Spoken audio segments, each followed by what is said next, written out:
What is going on, everybody, and welcome back into another awesome video from Byerly Studios. So we're running through some highlight clips here of another awesome build that we're putting out. So this is a 3D molar tooth tumbler. I had another TikToker and a Tumbler artist recommend this to me, and I was like, well, why not? I'm gonna go ahead and create it. So this is the second video in this series. If you haven't had the opportunity to go back and check out the first video where I'm just sculpting the actual tumbler itself, make sure you go do that. Let's jump into the second portion here, and I think this is really where the overall tumbler tooth starts to really take shape. So as you can see here, this tumbler looks absolutely awesome. I have the actual molar tooth on top, then we have some gums that wrap around the bottom of the cup. I think later on I may make a more of a gory version of this with a bunch of cuts and gashes on the gums. But for now, we're just going to keep this one kind of neat, tidy, and clean. So this is a 20-ounce modern curved tumbler, and this is just what the lid looks like with just the tumbler itself. But I think we're going to take this up to the next level, and I think that it requires us to create a encompassing cup topper to go on top of the lid. Not just a cup topper that sits on top, but I want it to wrap around the edges, which just adds an extra level of difficulty to it. And I think that also when it's all painted and finished out with epoxy, it's really going to look incredible. So let's get some magnets on this. I'm only going to use 2 magnets for this.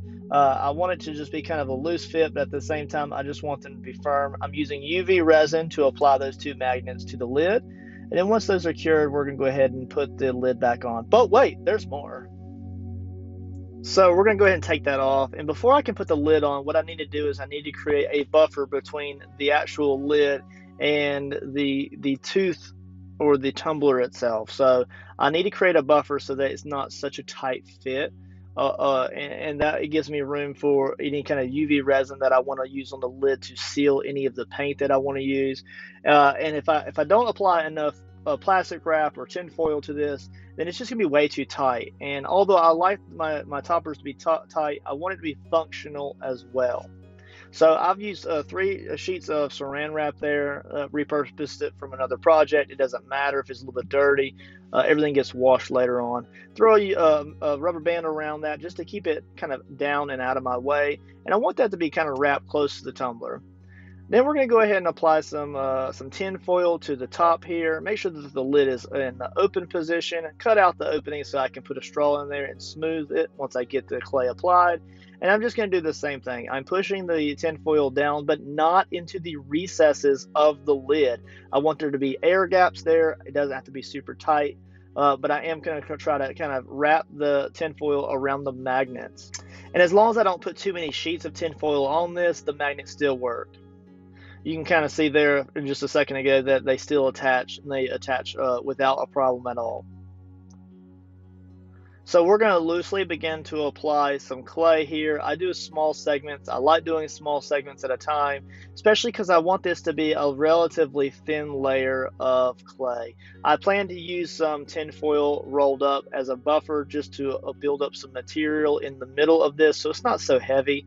But once I get the clay around the magnets, I don't have to worry about them shifting and moving.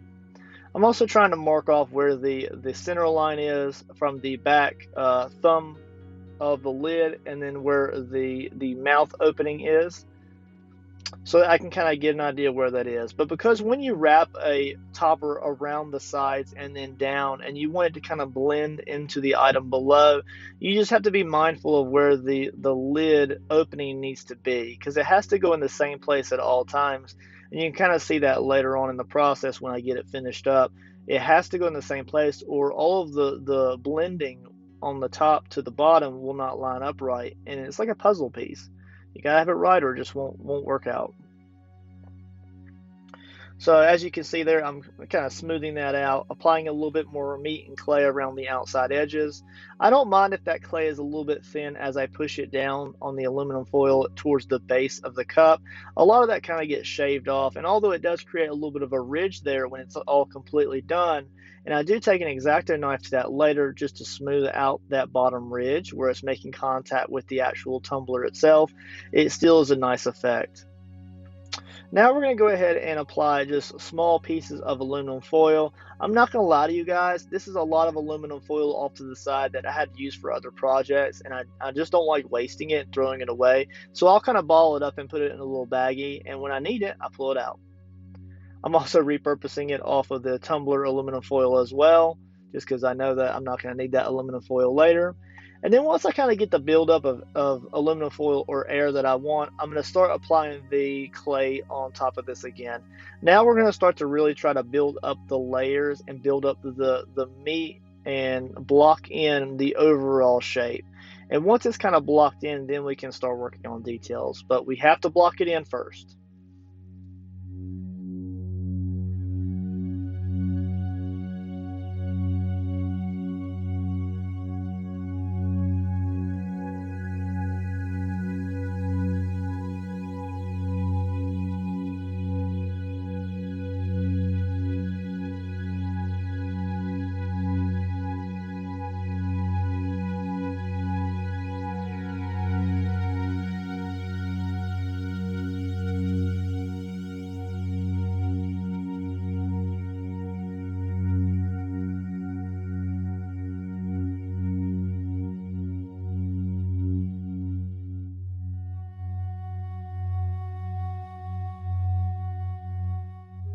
All right, so now you're going to begin to start to see the shape of the crown beginning to form.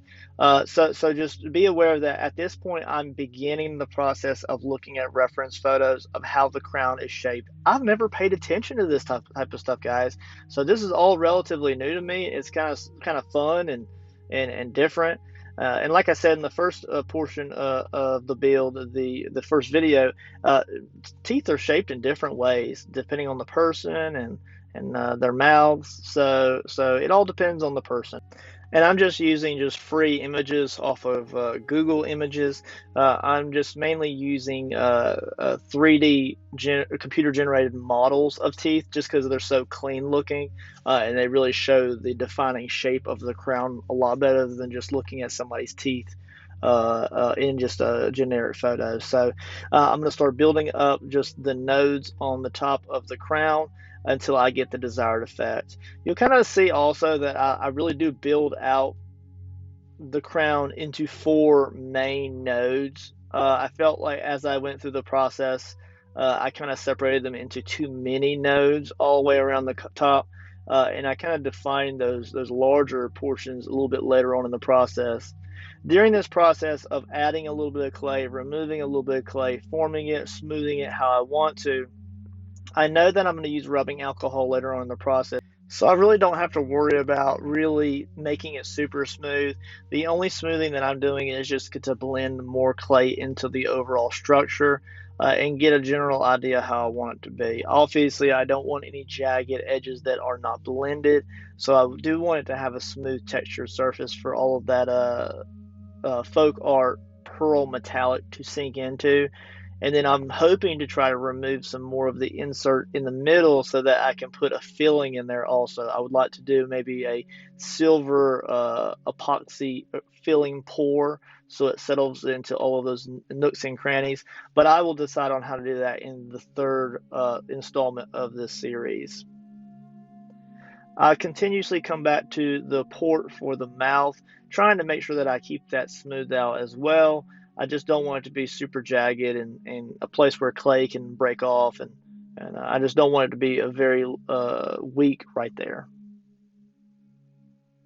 So here I'm beginning to build out those larger nodes as I spoke of earlier, instead of them being completely separated out. And I do add a little bit of texture to those individually, but then they have those larger recesses between them. So sit back and enjoy this portion of the build. This is just more so me adding, taking away clay here and there, and smoothing it until I get the general shape that I want, up until the point of rubbing alcohol to smooth all of those nooks and crannies and fingerprints and little divots.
So here I just want to hop in here and just show that right there I'm removing that clay in the very middle of the crown.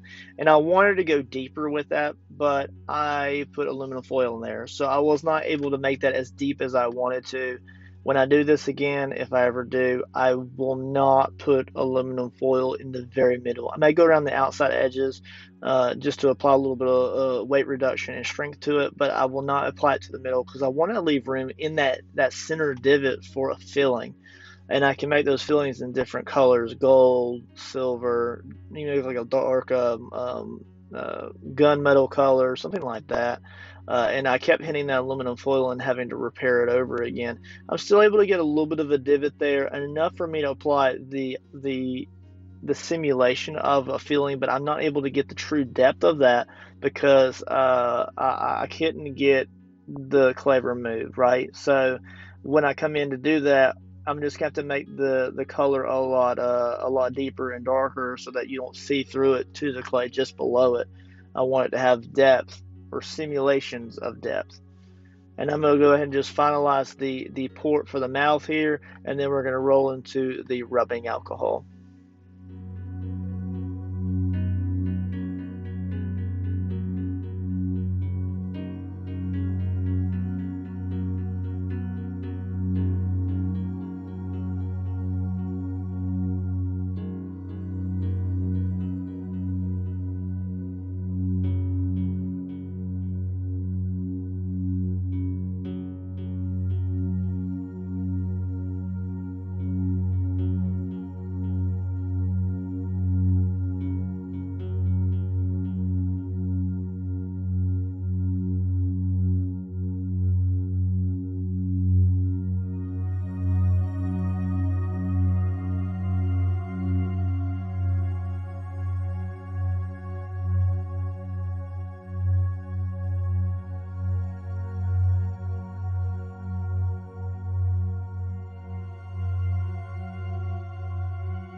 All right, guys, don't lie. Y'all know this looks pretty cool. As smooth as those nodes are, this crown looks absolutely incredible, guys.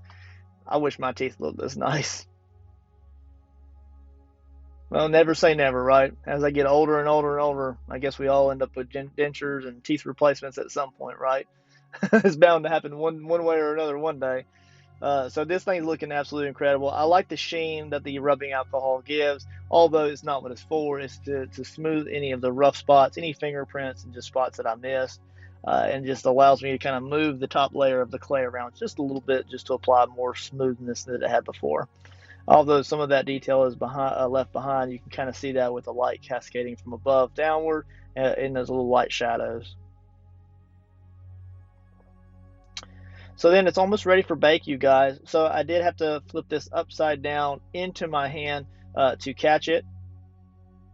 And that aluminum foil detached from itself and just, well, yeah, I had to rethink how I was going to do this, you guys. And rethinking it by what else was I going to sit it on inside the oven.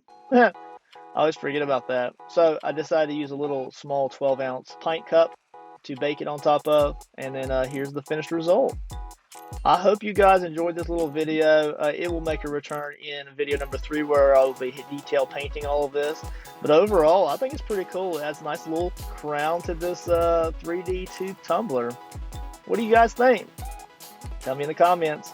Please subscribe, like, and I will catch you on video number 3 of this series. Later, guys.